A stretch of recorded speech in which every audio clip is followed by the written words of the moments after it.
जय हिंद दोस्तों। क्या कभी आपने ये सोचने की कोशिश की है कि इलेक्ट्रिक स्कूटर या मोटरसाइकिल में मल्टीपल गियर्स क्यों नहीं होते? सिंपल थ्रॉटल ट्विस्ट करते ही आप क्यों स्पीड पकड़ लेते हैं? चलिए आज मैं आपको समझाता हूँ ऐसा कैसे कर पाती हैं इलेक्ट्रिक व्हीकल्स, वो भी मल्टीपल गियर्स के बिना। लेकिन आपसे एक रिक्वेस्ट है कि आप इलेक्ट्रिक मोटरसाइकिल इंडिया को सब्सक्राइब कर लें और बेल नोटिफिकेशन को दबा दें, ताकि आपको ऐसे इन्फॉर्मेटिव वीडियोस टाइम से मिलते रहें। इससे पहले मैं आपको ये बताऊं कि इलेक्ट्रिक व्हीकल्स में मल्टीपल गियर्स क्यों नहीं होते। आपको ये पहले समझना होगा कि सिंगल गियर्स कैसे काम करते हैं और क्यों लगाए जाते हैं। आपने अपनी मोटरसाइकिल में चेन स्प्रॉकेट के गियर्स तो साफ देखे होंगे। इस इमेज को देखिए, अब आप अपनी वीडियो स्क्रीन पे भी देख सकते हैं। इसमें दो गियर्स हैं जिसमें दांत या टीथ बने हुए हैं। एक गियर छोटा होता है और दूसरा पीछे वाला बड़ा होता है, जो बड़े पहिए से अटैच होता है। छोटे वाले को ड्राइविंग गियर कहते हैं और बड़े वाले को ड्रिवन गियर कहते हैं। ये सिस्टम उल्टा भी हो सकता है, जैसा कि आपकी साइकिल में होता है, लेकिन अभी हम उसकी बात नहीं करेंगे। अब सपोज करिए कि आपकी आगे वाले छोटे ड्राइविंग गियर में 25 दांत हैं और बड़े वाले में 75 दांत हैं। तो गियर रेशियो कैसे कैलकुलेट करेंगे? 75 को 25 से डिवाइड कर देंगे, यानी कि बड़े वाले गियर के दांतों को छोटे वाले गियर के दांतों से डिवाइड कर देंगे। जो रेशियो कैलकुलेट होके आ रहा है, आप एग्जाम्पल के तौर पे देख सकते हैं, वो है 3:1। ये गियर रेशियो बहुत ही इंपॉर्टेंट चीज़ है दोस्तों।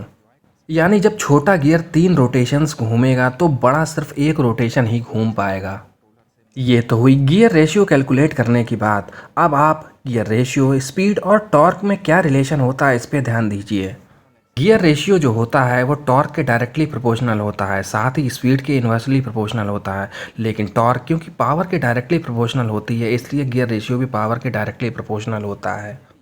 दोस्तों, क्योंकि पहिया गोल होता है, इसलिए अब मैं जो भी स्पीड की बात करूंगा वो रोटेशंस पर मिनट में करूंगा, यानी कि आरपीएम। आप एक इंटरनल कंबशन इंजन की ग्राफ को देखिए, साफ दिख रहा है कि आपको ज़्यादा टॉर्क एक नैरो बैंड आरपीएम में ही मिलेगी। अब इस 4 स्ट्रोक आईसी इंजन के ग्राफ को देखिए। इसीलिए इंटरनल कंबशन इंजन में 4 तरीके के नॉर्मली गियर दिए जाते हैं। फर्स्ट या पहले गियर में आपको लो आरपीएम और हाई टॉर्क मिलती है। दूसरे गियर में थोड़ा ज़्यादा आरपीएम और थोड़ी कम टॉर्क मिलती है। वहीं तीसरे गियर में थोड़ा और ज़्यादा आरपीएम और थोड़ी और कम टॉर्क मिलती है। और फोर्थ गियर में जब आपके आरपीएम ज़्यादा हो जाते हैं, तब आपको टॉर्क की ज़रूरत नहीं होती, क्योंकि गाड़ी मोमेंटम गेन कर चुकी होती है। इस स्थिति में बहुत कम टॉर्क से ही काम चल जाता है। इस गियर में हम लोगों को ज़्यादा टॉर्क चाहिए होती है, क्योंकि गाड़ी और ड्राइवर दोनों को इनर्शिया को तोड़ना होता है और ज़्यादा पावर की रिक्वायरमेंट होती है। क्योंकि टॉर्क पावर के डायरेक्टली प्रोपोर्शनल होती है, इसलिए गियर रेशियो से इसे एडजस्ट किया जाता है। उदाहरण के तौर पे देखिए, हम पिछले पहिए पे टॉर्क कैलकुलेट करना चाहते हैं, तो गियर रेशियो से जितनी मोटर की शाफ्ट पे या आईसी इंजन की शाफ्ट पे टॉर्क है, उसे मल्टीप्लाई कर देंगे। छोटे गियर की स्पीड हमेशा बड़े गियर की स्पीड से ज़्यादा होगी, इसलिए ये रेशियो S1/S2 हमेशा 1 से बड़ा होगा। तो torque 2 is always greater than torque 1। This is how we always multiply torque. यही गियर रेशियो सिर्फ टॉर्क और स्पीड के बीच का समझौता होता है कि आपको कब स्पीड चाहिए और कब टॉर्क, उसके हिसाब से गियर चेंज करिए। ज़्यादा लोड उठाना है तो आप गियर को कम करिए, और स्पीड ज़्यादा चाहिए तो गियर को बढ़ाइए। ये कहानी हुई इंटरनल कंबशन इंजन के गियर्स की, जो हमें इंटरनल कंबशन इंजन से यूज़फुल पावर एक्सट्रैक्ट करने के लिए मल्टीपल गियर मैकेनिज्म को चाहिए ही चाहिए होता है। इसीलिए हमें इंटरनल कंबशन इंजन्स में गियर का यूज़ करना ही पड़ता है, क्योंकि हर आरपीएम पे इंटरनल कंबशन इंजन उतनी ही टॉर्क जनरेट नहीं कर पाता जितनी हमें ज़रूरत होती है। अब बात करते हैं इलेक्ट्रिक व्हीकल की, इलेक्ट्रिक मोटर की आरपीएम और टॉर्क के रिलेशनशिप की। क्योंकि इसमें कोई कंबशन नहीं होता, सारा खेल मैग्नेटिक फील्ड इंटरेक्शन का होता है, जो रोटर और स्टेटर कॉइल के बीच में होती है। इसीलिए ये 0 आरपीएम से ही मैक्सिमम टॉर्क जनरेट कर लेती है, और इसका फ्लैट आरपीएम बैंड काफ़ी बड़ा है as compare to internal combustion engine. यहाँ तक कि 10,000 मोटर के आरपीएम तक ये फ्लैट टॉर्क बैंड को सपोर्ट करती है।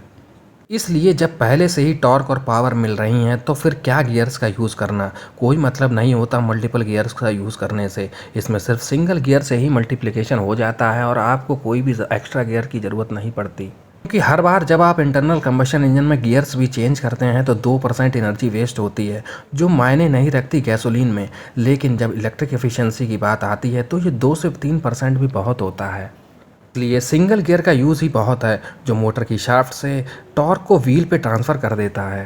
ये gear ratio electric vehicle manufacturer motor testing के ग्राफ से निकालते हैं और उसी हिसाब से अपने चेन स्प्रॉकेट या टीथ स्प्रॉकेट बनवाते हैं। उम्मीद है आपको मेरे द्वारा दी गई जानकारी पसंद आई होगी। अगर आपका अब भी कोई क्वेश्चन है तो कृपया कमेंट कीजिए, मैं आंसर देने की पूरी कोशिश करूंगा। अगर आपको हमारे द्वारा दी गई जानकारी पसंद आई है तो कृपया हमारे चैनल को सब्सक्राइब कर लें, वीडियो को लाइक कर दें और शेयर भी कर दें। जय हिंद दोस्तों।